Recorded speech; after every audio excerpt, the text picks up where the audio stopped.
My mother sat across from my boyfriend in our family's pristine living room and told him with absolute conviction that my sister was the better choice.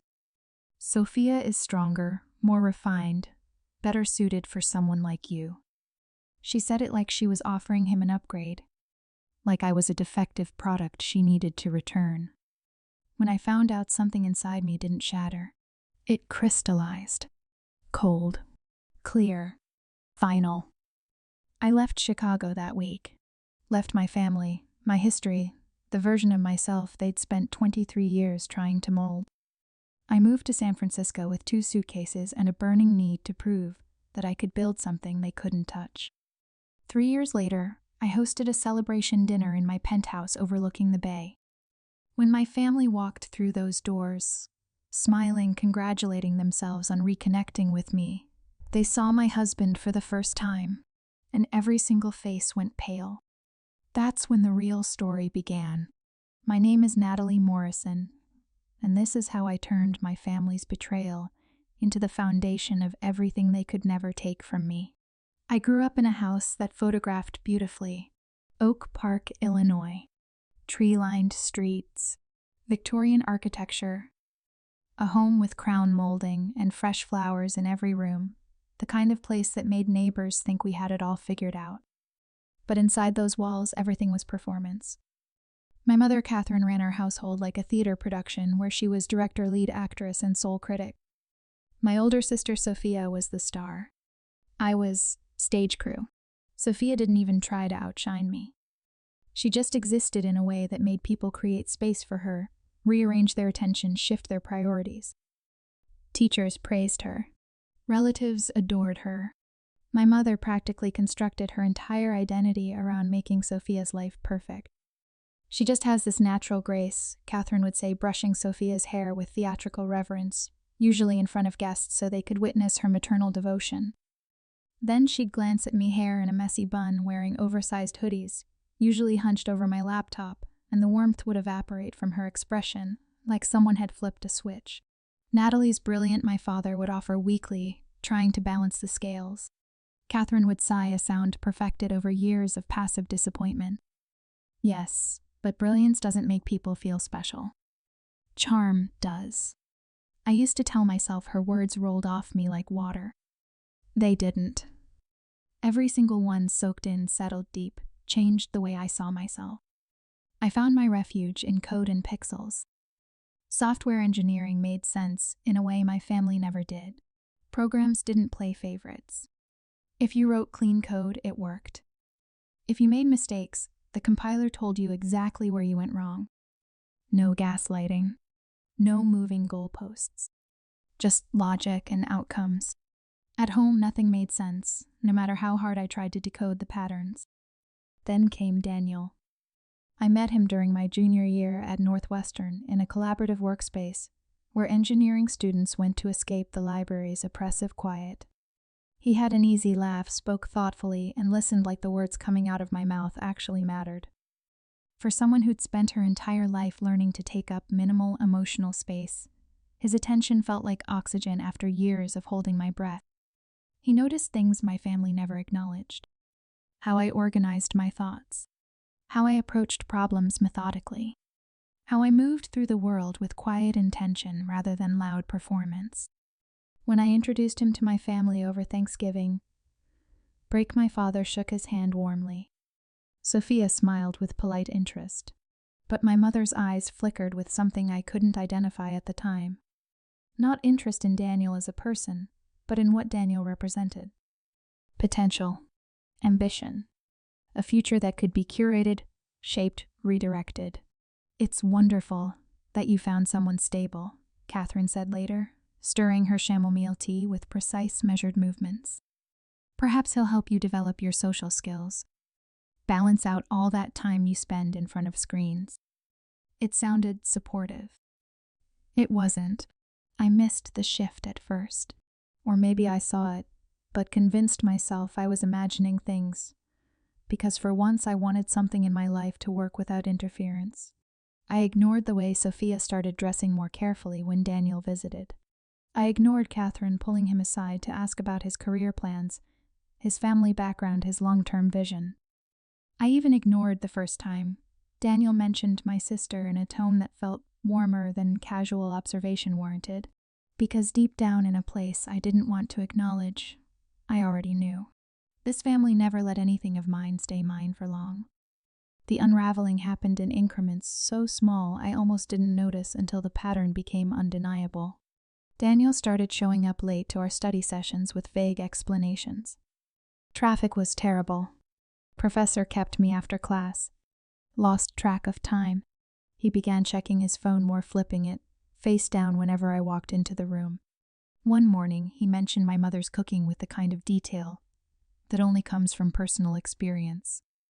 "Your mom makes incredible braised short ribs," he said, casually scrolling through his phone. I froze my coffee cup halfway to my lips. "You were at my parents' house this week," he blinked slowly, like he was searching through files in his memory. "Oh, yeah. Your mom invited me over. Just to talk about some things. Just to talk." My mother, who hadn't asked me about my thesis project in months, who could barely remember which classes I was taking, suddenly had time for lengthy conversations with my boyfriend. The dread that had been simmering in my gut ignited into something sharper. It grew when I found a parking receipt in his car. A garage in downtown Chicago. He'd told me he was visiting his parents in Milwaukee that weekend. I held that small piece of paper between my fingers, the ink slightly faded, and every instinct I'd been suppressing screamed that something was fundamentally wrong. When I asked him about it later, his smile was tight, artificial. "Your mom needed help moving some furniture. She said you were swamped with your project. Didn't want to bother you." Swamped. That was Catherine's favorite excuse for excluding me. She mentioned Sophia's been having a rough time, Daniel added, his voice taking on that gentle, protective tone. "Your mom thought she could use some support." Support. He said it with such softness, like Sophia was made of spun glass and I was a sledgehammer. One Saturday, I made a decision. I told Daniel I was staying in my apartment to work on my capstone project. Then I drove to Oak Park unannounced. I needed to see the truth with my own eyes. I walked into my parents' house just after 9 p.m. The living room lights glowed warm and inviting. Voices drifted down the hallway, soft, familiar, conspiratorial. I stopped just outside the doorway, my heart hammering so loud I was certain they could hear it. I leaned against the wall and peered around the corner. There they were. Sophia sitting close enough to Daniel that their knees were touching. My mother perched in her wingback chair, like a queen presiding over her court. Daniel sat between them, his expression confused, conflicted, already halfway convinced of something he didn't realize he'd agreed to yet. "She's stronger, more refined, better suited for someone like you," my mother said, her voice honeyed poison.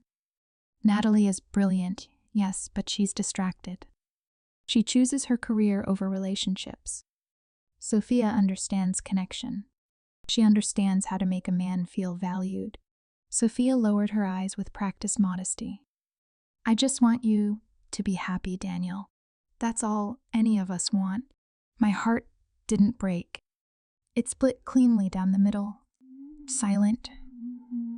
Catherine continued, leaning forward slightly. "Natalie will build her career regardless of what happens. She doesn't need you the way Sophia does. Sophia needs someone successful, someone ambitious, someone who fits. Like I was a puzzle piece she'd tried to force into the wrong spot for 23 years and finally given up on. Daniel didn't argue. Didn't defend me. Didn't even seem to notice I was standing there watching my entire world tilt sideways. The truth burned hotter than the betrayal itself. This wasn't spontaneous. This was orchestrated, planned, executed, and I was the only one who hadn't been consulted. I don't remember walking out of that house. One moment I was frozen in the hallway. The next I was sitting in my car in the driveway, gripping the steering wheel so hard my knuckles went white. Chicago's December air pressed cold against the windows. But inside the car, everything felt suffocating and overheated. I didn't drive back to my apartment. I drove aimlessly through the suburbs until the streets became unfamiliar, until the lights blurred into streaks, until I finally pulled into a deserted parking lot and let the adrenaline drain out of my body. When it did, the grief hit me. Sharp, humiliating, total. My mother hadn't just interfered. She'd replaced me, and Daniel had simply sat there and let her. I called the only person I trusted. Maya, I need you. My voice cracked on the last word. She didn't ask questions. Where are you? I'm coming. Within 2 hours, I was back in my apartment, mechanically packing a bag while Maya watched from the doorway with worried eyes. When she finally spoke, her voice was low and steady. You need to get out of here. Not just this apartment. This entire city. This whole orbit. She was right. I withdrew from Northwestern 3 days later. My academic advisor was shocked. My professors tried to convince me to reconsider. But the truth was brutally simple. I couldn't breathe in Chicago anymore. The betrayal hadn't just broken my heart. It had shattered the fundamental illusion I'd clung to my entire life, that if I worked hard enough, stayed quiet enough, proved myself enough, my family would eventually see me. Instead, they'd shown me exactly who they were, and I finally believed them. I packed what fit in my car, sold everything else, and left, moving to San Francisco with 1 suitcase, my laptop, and absolutely no plan beyond escape. San Francisco felt like stepping onto another planet. The air smelled different salt and fog, instead of lake wind and exhaust. People didn't know Catherine Morrison. They didn't know Sophia. They didn't know the girl ordering coffee with shaking hands had just watched her life implode. Maya's college roommate let me crash on her couch in the Mission District. I remember lying awake on that pull-out sofa, listening to sirens and distant music, feeling like I'd been hollowed out. But pain is strange. It breaks you open in ways that create space for something new. One morning, after weeks of barely functioning, I stood at the window and watched fog roll over the city in waves. Something shifted. I opened my laptop. I started coding, not for class, not for a grade, but because creating something from nothing felt like the only thing I could control. I built a project management app designed specifically for freelancers, something I needed as I started taking on contract work to pay rent. Within 3 months, the app had 5,000 users. Within 6 months, 50,000. A year later, I had venture capital interest and a small team. 2 years later, we were acquired by a major tech company for an amount that made my former professors send congratulatory emails. By year 3, I'd launched my own firm, Morrison Technologies, specializing in workflow optimization for creative industries. The work was challenging, fulfilling, entirely mine. And somewhere in the process of building a company, I rebuilt myself. I met Michael at an industry conference in Seattle. He was giving a keynote on ethical AI, speaking with a combination of intelligence and humility that made everyone in the room lean forward. After his talk, we ended up in the hotel bar talking until 3 a.m. about technology philosophy, the gap between what we build and what we should build.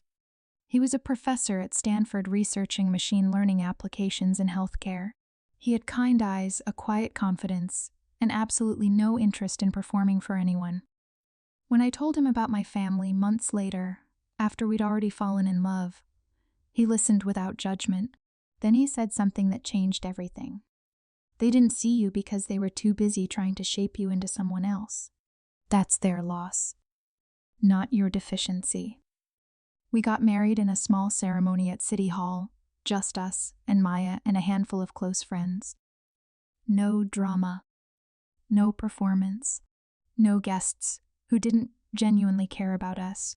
It was perfect. 2 years into our marriage, I decided to host a dinner.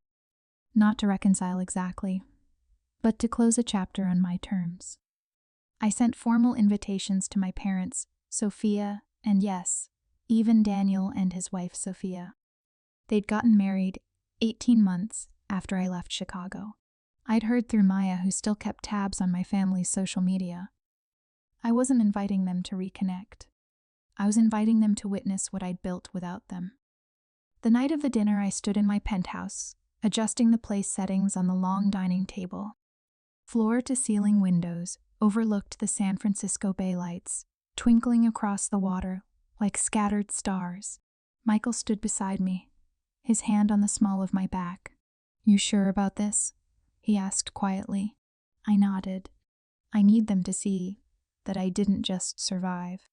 I thrived. The doorbell rang. My parents arrived first. My father looked older, grayer, more tired than I remembered. Catherine looked exactly the same, perfectly styled, perfectly composed, perfectly in control. Or so she thought. "Natalie," she said, air kissing my cheek like we were acquaintances at a charity gala. "What a lovely home." Sophia and Daniel arrived next. Sophia looked polished, but there was something brittle in her smile. Daniel couldn't quite meet my eyes. "Everyone, this is my husband, Michael," I said, watching their reactions carefully. My mother's composure slipped for just a fraction of a second. Michael was objectively impressive. Stanford professor, published researcher, confident, articulate, successful in ways that mattered in Catherine's world. But more than that, he was someone who clearly adored me, who stood beside me as an equal partner, not an accessory. Something she'd never expected me to find. We sat down to dinner. Small talk flowed awkwardly. My father asked about my company. Sophia complimented the view. Catherine made polite observations about the neighborhood. Then, halfway through the main course, Daniel made a critical mistake. He mentioned the past. "It's amazing how things work out," he said, his voice a little too loud, a little too forced. "I mean, if you hadn't left Chicago, none of this would have happened for you." The table went silent. Michael set down his fork with deliberate calm. "That must have been a difficult time for Natalie," he said, his tone perfectly polite but edged with something sharp. "Leaving school, leaving her family, starting over completely alone." Catherine's smile thinned. Natalie wasn't emotionally ready for that season of life. Sometimes space helps people grow. A season of life, not betrayal, not manipulation. A season. I opened my mouth, but Sophia spoke first. "Mom, stop." Her voice was quiet but firm. Catherine's head snapped toward her. "Excuse me." Sophia set down her fork, her hands trembling slightly. "We're not doing this. Not here. Not anymore." "Sophia, don't," Catherine warned, her voice dropping to that dangerous register I knew so well. "No," Sophia said louder now. "You need to hear this. And Natalie deserves the truth." Then, like watching a dam finally crack after years of pressure, the secret spilled out. "Natalie deserves to know what really happened," Sophia said, looking at me with eyes that finally seemed to see me. "Mom didn't just talk to Daniel. She orchestrated everything." My heart pounded in my ears. "She called him constantly," Sophia continued. "Told him you were too ambitious, too distracted, that you weren't serious about building a future with him. That you were cold and distant." My stomach dropped. "She also told him," Sophia's voice cracked, "that you were seeing someone else at school. That you were planning to break up with him anyway." The words stuck in my throat. "I know," Sophia said quickly. "I know you didn't." But he believed her. And she looked down at her hands. "I let him believe it." Daniel's face had gone red. "Sophia, why are you doing this?" "Because I'm done lying," she said. "Because I've spent 3 years in a marriage that started with manipulation, and I can't do it anymore." Catherine's voice turned to ice. "Sophia Marie Morrison, you will stop this immediately." "No," Michael said evenly. "She won't. The silence that followed was profound. Catherine turned her fury on Michael, but he didn't flinch. Not even slightly. Sophia pressed forward. "Mom even accessed Natalie's old laptop," she said, her voice barely above a whisper. She drafted messages, had me send them from Natalie's student email account, so it looked like they came from her. Cold messages. Distant messages. Messages designed to push Daniel away. I stared at her, my entire body numb.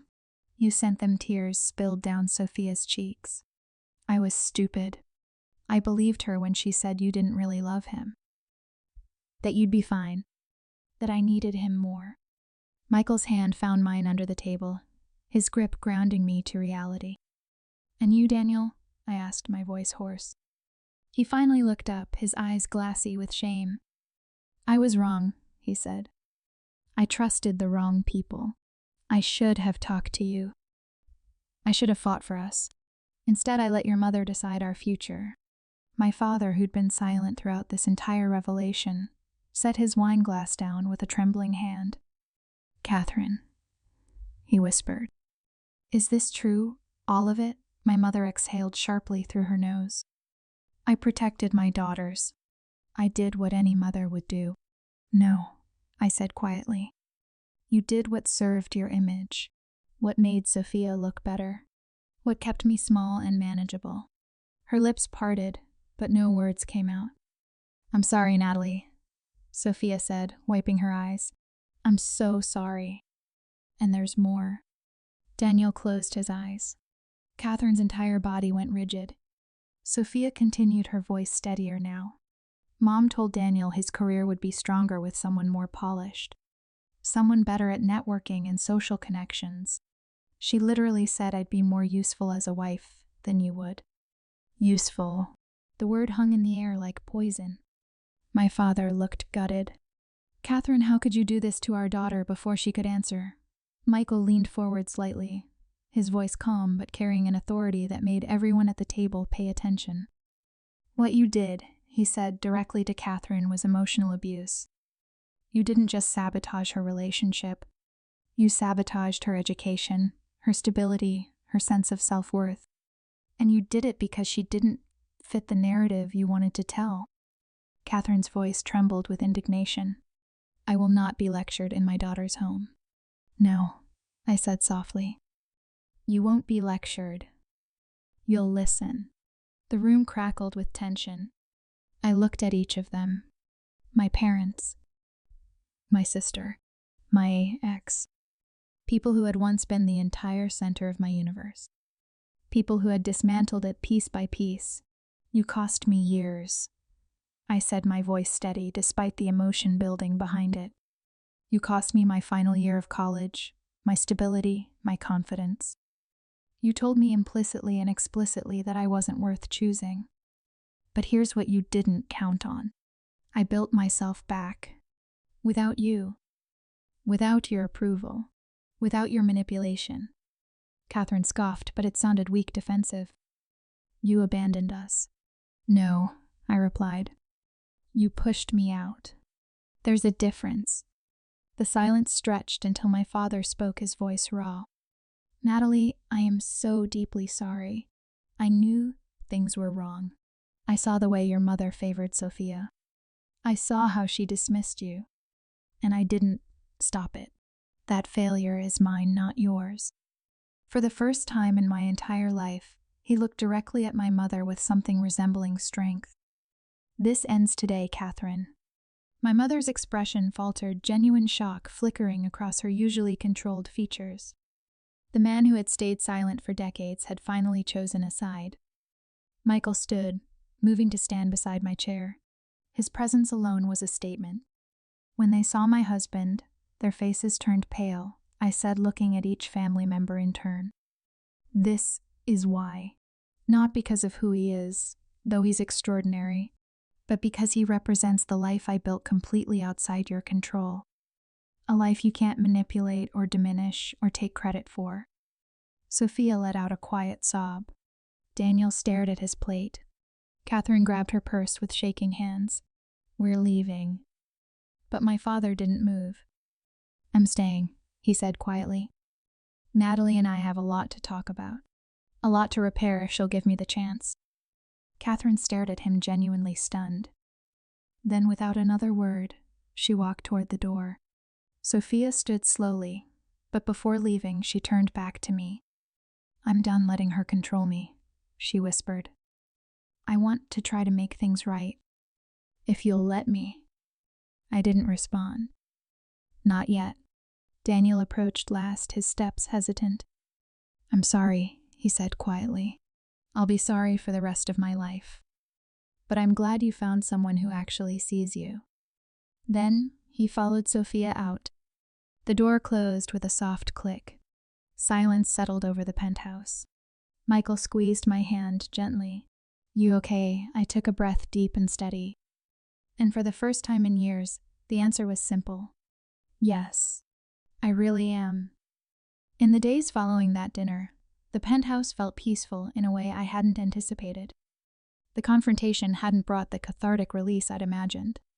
Instead, it brought clarity. My father stayed in San Francisco for a week. We took long walks through Golden Gate Park, sat on the beach, watching fog roll in, had conversations we'd never been able to have with Catherine's presence looming over everything.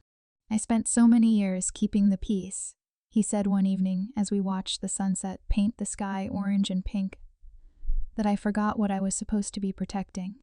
I should have protected you." His voice carried regret, not self-pity. "I can't change the past, Natalie, but I'd like to spend whatever time I have left being your father. Actually, being present." I reached for his hand. "That's all I ever wanted, Dad." We stayed in touch after he returned to Chicago. Weekly video calls. Texts about small things and big things. Updates on my company. His retirement plans. The kind of relationship we should have had all along, just 20 years late. When he was diagnosed with pancreatic cancer 8 months later, I flew back to help coordinate his care. Sophia was there too. She'd left Daniel, moved into a small apartment in Evanston, and taken a job at an art gallery. Nothing glamorous or high profile. Just honest work that was entirely her own. "Thank you for giving me another chance," she said one afternoon in the hospital cafeteria. "We're all rewriting old stories," I told her. "You get to write yours too. It doesn't have to be Mom's version." My father passed away peacefully with Sophia and me on either side of his bed. At his funeral, Catherine was present, but distant, sitting in the front row with the rigid posture of someone who'd lost control of the narrative and didn't know how to regain it. She tried to speak to me after the service, but I politely excused myself. She'd become what she needed to be, a stranger on the periphery of my life, close enough to see what I'd built, but too far away to touch it. Back in San Francisco, life continued with a richness I'd never known was possible. Michael and I bought a house in Marin County with a garden and space to breathe. Morrison Technologies expanded to 3 offices across the country. I started mentoring young women in tech, especially those who came from complicated family situations. One afternoon during a mentorship session, a 24-year-old engineer named Emma sat across from me in a coffee shop, tears streaming down her face as she talked about her mother's constant criticism. "She makes me feel like I'll never be enough," Emma said. "Like everything I achieve is somehow wrong because it's not what she wanted for me." I recognize that pain intimately. "Here's what I learned," I told her. "You don't have to wait for their approval to live your life. You don't have to earn the right to take up space. You already have that right. And the people who truly love you won't make you fight for it." She looked at me with such hope and devastation mixed together. "Did you ever forgive your mother?" I thought about it carefully. "I released her," I said. "That's different from forgiveness. I stopped carrying the weight of her expectations. I stopped waiting for an apology that will never come. That's not forgiveness. It's freedom." Years passed. I turned 35 in Hawaii, celebrating with Michael and a small group of friends who felt more like family than my actual family ever had. My company continued growing. I spoke at conferences, wrote articles about building ethical tech companies, got invited to serve on advisory boards. But the success wasn't what mattered most. What mattered was waking up without that old familiar dread, going to bed without carrying someone else's disappointment, making decisions based on what I wanted, not what would finally make someone proud of me. I learned to trust my own voice, to believe that I wasn't too much or too little, that I was exactly enough exactly as I was. One Saturday morning, I was reading in our garden when my phone rang. Unknown Chicago number. I almost didn't answer. Hello, Natalie. It's Sophia. We'd been in sporadic contact exchanging emails every few months, but we hadn't spoken in over a year. I wanted you to know that I'm getting remarried. To someone I actually chose this time. Someone who sees me not the version Mom created. Her voice was lighter than I'd heard it in years. That's wonderful, Sophia. And I wanted to ask if you'd come to the wedding. No pressure. I understand if it's too complicated. But I'd really like you there. I surprised myself by saying yes. The wedding was small, intimate, held in a botanical garden in Chicago. Catherine was noticeably absent. She didn't approve, Sophia said with a small smile. So I didn't invite her. During the reception, Sophia and I stood together, watching her new husband dance with his niece. Do you ever regret it? She asked quietly. Leaving starting over, I thought about the question seriously. I regret that it had to happen that way. I regret the years of pain. But I don't regret choosing myself. That choice saved my life. She nodded, slowly. I'm starting to understand that. It took me so long to realize Mom's approval was never worth the cost. It never is, I agreed. We hugged before I left, a real embrace that acknowledged all the hurt and all the healing. We'd never be as close as sisters should be. Too much damage, too many years lost. But we'd found something honest. And that was enough. Back home, I threw myself into a new venture. Morrison Technologies partnered with several nonprofits to create free coding boot camps for women from low-income backgrounds or abusive family situations, women who needed a way out and a way forward. We called it the Phoenix Program. During our first graduation ceremony, I watched 23 women walk across the stage to receive their certificates. Some cried. Some laughed. All of them looked like they'd been carrying something heavy and had finally set it down. One of them, a woman named Tasha, who'd left her family at 19 with nothing, approached me after the ceremony. You gave us more than skills, she said. You gave us proof that we could build something new, that our past didn't have to define our future. I thought about that conversation for days. It crystallized something I'd been processing for years. Healing wasn't about erasing the past. It was about refusing to let the past write your future. By the time I turned 40, my life looked nothing like what my family had imagined for me. And that felt like the greatest success of all. I wasn't married to someone Catherine approved of. I was married to someone who made me laugh until I cried, who challenged me intellectually, who saw my ambition as an asset rather than a flaw. I didn't have the glamorous appearance-focused life Sophia had been groomed for. I had a purpose-driven career that made a tangible difference. I didn't have my mother's approval. But I had something infinitely more valuable, my own. One evening, Michael and I were cooking dinner together, music playing, wine glasses on the counter, our dog sleeping in a patch of sunlight on the floor. He looked at me and said, "You know what I love most about you? What you're not performing anymore. You're just being. And it's beautiful." I felt tears prick my eyes. That observation, simple as it was, meant everything. Because he was right. For the first time in my life, I wasn't trying to be enough. I just was. I got a letter from Catherine on my 41st birthday. It arrived in the mail, addressed in her precise handwriting. I stared at it for a long time before opening it. Inside was a single page. Natalie, I've been in therapy for the past year. My therapist has helped me see patterns I refuse to acknowledge. I hurt you deeply. I prioritized image over integrity, performance over genuine connection. I manipulated your relationship with Daniel because I couldn't accept that you were building a life I didn't design. I know this letter doesn't fix anything. I know you may never forgive me. But I wanted you to know that I finally see what I did. And I'm sorry. Mom. I read it 3 times. Then I folded it carefully and put it in a drawer. I didn't respond immediately. Not because I was punishing her, but because I needed to process what accountability actually meant coming from someone who'd spent decades avoiding it. A week later, I sent a brief email. Thank you for your letter. I appreciate your honesty. I'm not ready for a relationship and I may never be. But I'm glad you're doing the work. That was all I could offer, and it felt like enough. Forgiveness, I'd learned, wasn't required for healing. Boundaries were.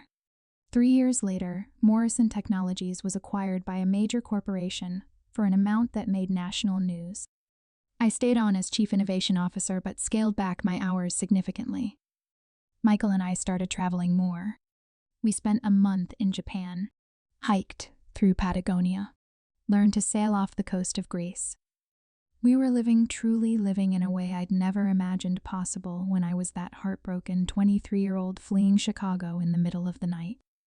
On our 15th wedding anniversary, Michael took me back to the hotel bar where we'd first talked until 3 a.m. We ordered the same drinks, sat in the same corner booth, and talked about everything and nothing. "Do you ever think about what your life would be like if none of that had happened?" he asked. "If your mother hadn't interfered, if you'd stayed with Daniel," I considered the question seriously. Sometimes, I admitted, "But I don't think I'd be who I am now. That pain, as awful as it was, forced me to build something from nothing. It taught me that I didn't need anyone's permission to live my life." "Do you think you would have found your way here eventually?" "Maybe," I said. "But it would have taken longer. And I might have spent more years trying to be someone I wasn't." He raised his glass. "To the worst thing that ever happened to you, which became the best thing." I laughed and clinked my glass against his. To rebuilding, to becoming, to choosing myself. As I approach my late 40s now, I look back on that night in Oak Park, standing in my parents' hallway, watching my world collapse, and I feel an unexpected emotion, gratitude. Not for the betrayal itself, but for what it forced me to do. To leave, to rebuild, to discover who I actually was beneath all the expectations and diminishment. My mother tried to write my story. She cast me as the supporting character in Sophia's narrative. But I took the pen from her hands and wrote something completely different. Something she never saw coming. I didn't win because my family lost. I won because I stopped playing their game entirely. I built a life so full, so rich, so authentically mine, that their approval became irrelevant. The metrics that mattered to Catherine's social status, appearances, traditional markers of success, I stopped measuring myself against those standards. And in doing so, I found actual success. The kind you feel in your bones, not the kind you perform for others. If you're reading this, and you've survived family betrayal, if you've had to rebuild from nothing, if you've chosen yourself over people who demanded you shrink, I want you to know something. You're not broken. You're not too much or too difficult or too ambitious. The people who couldn't see your value were looking for something else entirely, something you were never meant to be. Your family's rejection doesn't define you. Your rebuilding does. The life you create in spite of them, or without them, or in the absence of their approval, that's what matters.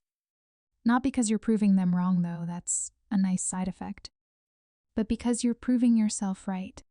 You're proving that you always had value, even when they couldn't see it. I think about that woman I used to be sometimes, the one who trailed behind her father in those care facility hallways, the one who waited for crumbs of approval, the one who believed her worth was conditional on being chosen. And I wish I could go back and tell her you don't need them to choose you. You just need to choose yourself. Everything else will follow. My name is Natalie Morrison. I chose myself over my family's narrative. I chose healing over holding grudges. I chose building over breaking. And the life I have now, the marriage, the career, the peace proves that sometimes the greatest act of rebellion is simply thriving. Thank you for listening to my story. If it resonated with you, if you've walked a similar path, or you're still finding the courage to choose yourself, know that you're not alone. Your story matters. Your healing matters. You matter. And the best revenge isn't revenge at all. It's becoming everything they said you'd never be and discovering you were always capable of it.